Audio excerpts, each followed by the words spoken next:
ओम नमः सिद्धेभ्यः। ओम नमः सिद्धेभ्यः। ओम नमः सिद्धेभ्यः। ओम जय जय जय। नमोस्तु नमोस्तु नमोस्तु। नमो अर्यन्ताणं नमो सेद्धाणं नमो ऐरियाणं नमो वज्रायाणं नमो लोहे सवसाणं। मंगलम भगवान वीरो मंगलम गौतमो गणी मंगलम कुंद कुंदारो जैन धर्मोस्तु मंगलम। सर्वमंगलम मांगल्यम सर्वकल्याणकारकम प्रधानम सर्वधर्माणां जैनम जयतो शासनम जैनम जयतो शासनम। अरिहंत देव वंदे गुरु वंदे नगणनाण्यरायो धम्मदया मे वंदे कम्मख कारणम शुद्धम। बोले जिनवाणी मात की जय हो। बोले सती मात की जय हो। सुदृष्टि तरंगिणी नाम का ग्रंथ पंडित टेकचंद जी कृत 40 पर्व अपने पूरे हो गए हैं। 41वां पर्व आज यहाँ प्रारंभ करते हैं। उसमें वादिराज और मांगकुंगाचार्य का चरित्र बताया है, यानी कहानी है। ये अनुयोग 4 अनुयोग हैं इस ग्रंथ में, समझ लो। प्रथमानुयोग भी है, कर्णानुयोग भी है, चन्नानुयोग भी है और द्रव्यानुयोग भी है।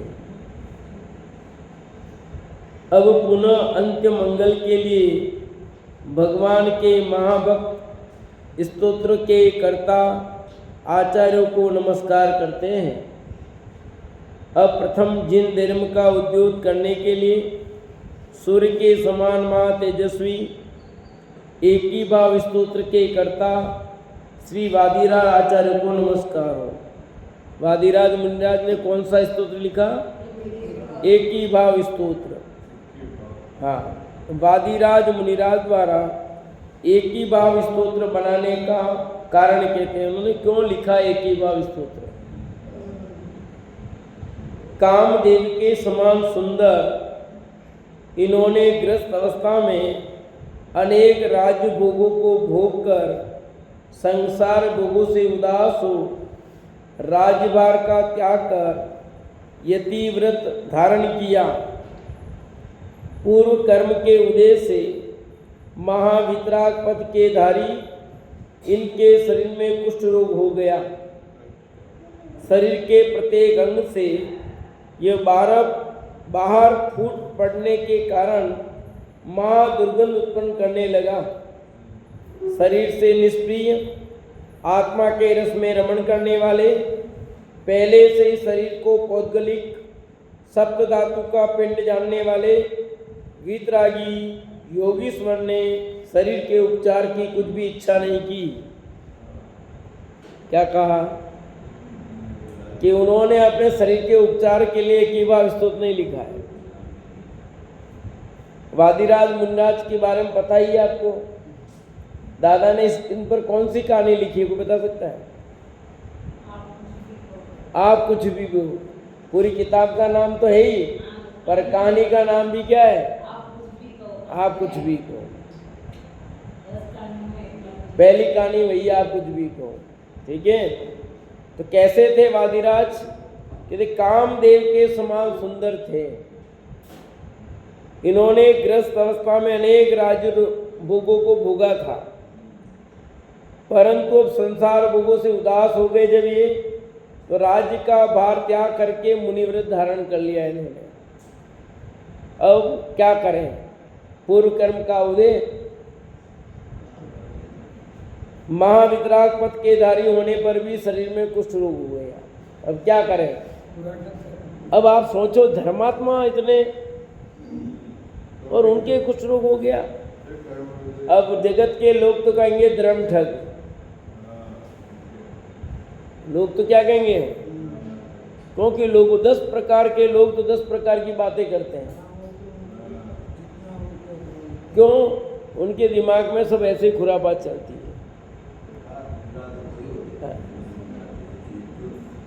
अरे कर्म किसी को नहीं छोड़ते, जैसा आपने किया है वो बढ़ना ही है। तो वर्तमान में नहीं किया है बात सही है, पर पूर्व में किया हो उसका फल उदय में आ सकता है ना।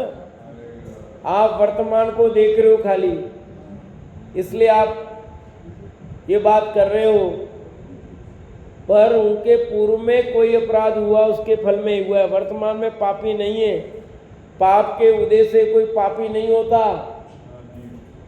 क्या कहा? पाप के उदय से पापी हो ऐसा जरूरी नहीं है, पुण्य के उदय से पुण्यात्मा हो ऐसा नहीं होता। पाप के उदय के काल में भी धर्मात्मा हो सकता है, और पाप के उदय के काल में पुण्यात्मा भी हो सकता है, और पाप के काल में पापात्मा भी हो सकता है। तीनों बातें बन सकती हैं। यही बात पुण्य में भी लगा लेना। पुण्य के उदय में वो पुण्यात्मा भी हो सकता है, धर्मात्मा भी हो सकता है, और पापात्मा हो सकता है। और धर्मात्मा धर्म काल में उदय नहीं होता, धर्म का उदय नहीं होता। धर्म का इन्हें कर्म जैसा, धर्म तो धर्म ही होता है, बंध होता है पाप और पुण्य का। धर्म का बंध नहीं लिखा कहीं, हाँ उदय जरूर लिखा, धर्म का उदय हुआ है। शब्द प्रयोग भाषा में ऐसे कहीं उदय उदय नहीं है। उदय बंध सत्ता धर्म में नहीं है कहीं, 4 भेद जो किए कर्म के। समझ आएगी नहीं? तो जो धर्मात्मा है जिस काल में, उस काल में उसके कई प्रकार की स्थिति बन सकती है। तो मुनिराज धर्मात्मा वितरागी पद के धारी, इनके शरीर में कुष्ठ रोग हो गया, और शरीर के प्रत्येक अंग से क्या हो गया था? सब बाहर फूट रहा था। परंतु महादुर्गंध उत्पन्न करने वाला लगा था। शरीर से निष्प्रिय आत्मरस के रमण करने वाले ऐसे पहले से ही शरीर को पौद्गलिक माना था, तभी तो स्वरूप की साधना कर पा रहे थे। और अब कुष्ठ रोग हो गया तब भी वो पुद्गली मान रहे हैं। वे अपने आप को कुष्ठ रोगी नहीं मान रहे। कुष्ठ रोग तो शरीर में हुआ, आत्मा में नहीं हुआ भाई। योगीश्वर ने शरीर के उपचार की कुछ भी इच्छा नहीं की। विहार करते करते एक बार वे नगर के वन में आकर विराजमान हुए। कौन? वादिराज मुनिराज। या विहार करते करते एक दिन एक जंगल में पहुंच गए। आहार के लिए बस्ती में जाने पर निर्विचिकित्सा गुण के धारी नगर के महाधर्मात्मा श्रावक यति के लिए नवदा भक्ति पूर्वक हर्षित हो दान देकर अपना बल सफल मानते थे।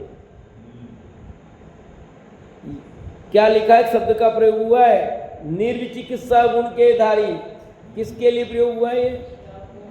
श्रावकों के लिए, मुनिराज के लिए नहीं है भैया।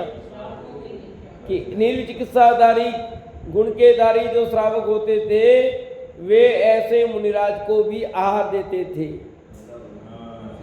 इतनी दुर्गंध युक्त शरीर होने पर भी वे आहार देते थे, ग्लानि नहीं करते थे, और अपना भव सफल मानते थे। इस प्रकार वन में रहते हुए कई दिन व्यतीत हो गए।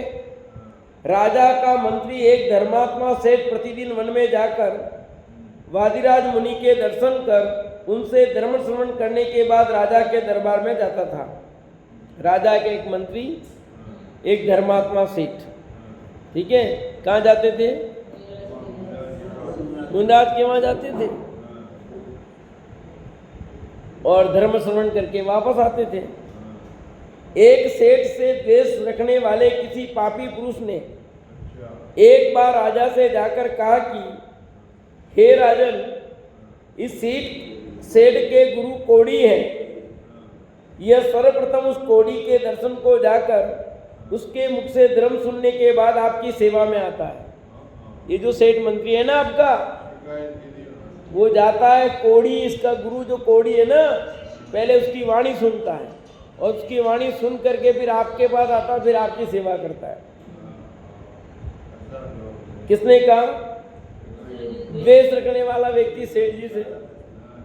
इसके उन महाकोड़ी गुरु से दुर्गंध निकलने के कारण उनके निकट कोई नहीं ठहर पाता है। यह बात उचित नहीं है। राजा ने कहा, यह बात असत्य है।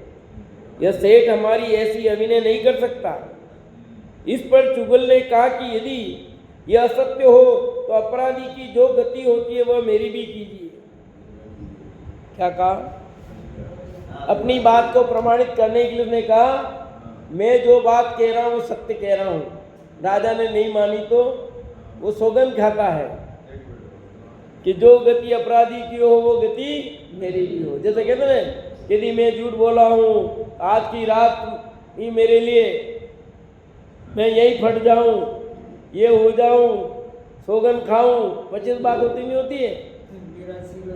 तो वो भी सौगंध खा रहा राजा के पास में, यदि मेरी बात असत्य हो तो मैं अपराधी की जो गति यानी दंड जिसको मिलता है उसकी जो जैसी दशा हो वो दशा मेरी भी हो।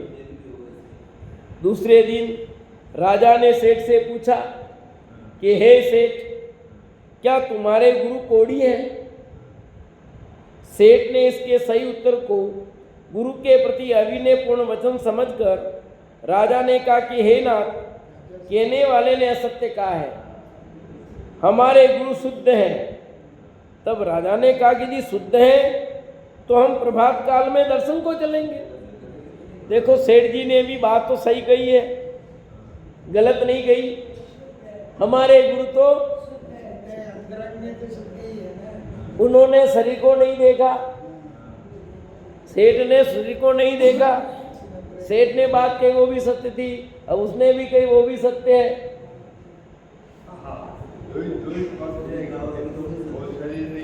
राजा के ये वचन सुनकर सेठ को चिंता हो गई कि मैंने गुरु के प्रति विनयशीलता के कारण राजा से असत्य कहा है। अपने मुख से मैं गुरु को कुष्ठ है ऐसे अयोग्य वचन कैसे कहूं? अपने गुरु के लिए ऐसे कैसे शब्द कहूं मैं? अतः असत्य कहा। राजा प्रभात में दर्शन को जाकर प्रत्यक्ष गुरु का शरीर रोग सहित देखेगा तो ये पापिष्ट गुरु के प्रति उपद्रव करेगा। मेरा तो मानो मरण हो ही गया, परंतु गुरु के प्रति उपसर्ग नहीं हो तो भला है। मेरा जो हो कोई बात नहीं, पर गुरु पे उपसर्ग हो जाए ये तो बड़ा। इत्यादि प्रकार से मां चिंतावान सेठ तत्पश्चात मन में गुरु के निकट गया। अब टेंशन हो गई भारी, कह तो दिया यह परीक्षा की घड़ी भैया।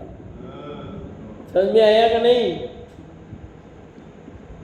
ज्ञान भंडार रस संपन्न मुनीश्वर ने उसे देखकर पूछा कि हे वत्स, तुम्हारा मुख चिंतावान उदास क्यों है?